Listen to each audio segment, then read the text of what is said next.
রায়গঞ্জ বিশ্ববিদ্যালয়ের রেজিস্ট্রার নিয়োগে দুর্নীতি এবং ওনার একাধিক দুর্নীতি নিয়ে থানায় অভিযোগপত্র দাখিল করল অখিল ভারত বিদ্যার্থী পরিষদ।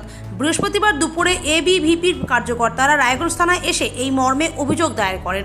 তাদের অভিযোগ, রায়গঞ্জ বিশ্ববিদ্যালয়ের রেজিস্ট্রার যোগ্যতা ছাড়াই ওই পদে আসীন হয়েছেন, যার ফলে তিনি বিশেষ একটি দলের দলদাস হয়ে কাজ করেছেন।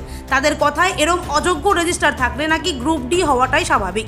এমনকি এই মর্মে তারা রাজ্যপালকেও চিঠি দিয়ে তাদের অভিযোগ জানিয়েছেন বলে জানান। শুভব্রত অধিকারী, কেন্দ্রীয় কার্য সমিতির সদস্য, এবিভিপি।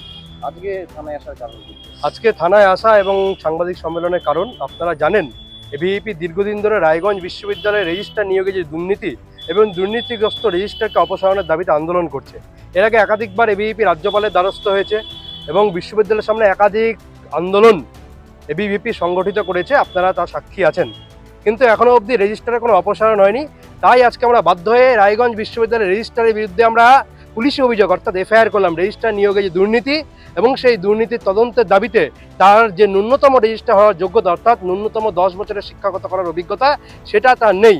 তিনি 10 বছর কোনো কলেজে অধ্যাপনা করেননি, অতএব তিনি রেজিস্ট্রার হওয়ার জন্য যোগ্য নন। তিনি অর্থের বিনিময়ে রেজিস্ট্রার পদে নিযুক্ত হয়েছেন।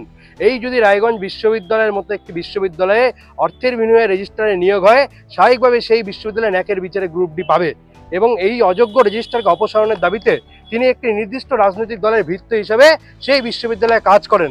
তার অপসারণের দাবিতে এবং সেই রেজিস্ট্রারের যে নিয়োগ, সেই নিয়োগ প্রক্রিয়া তদন্তের দাবিতে আজকে আমি এফআইআর করলাম।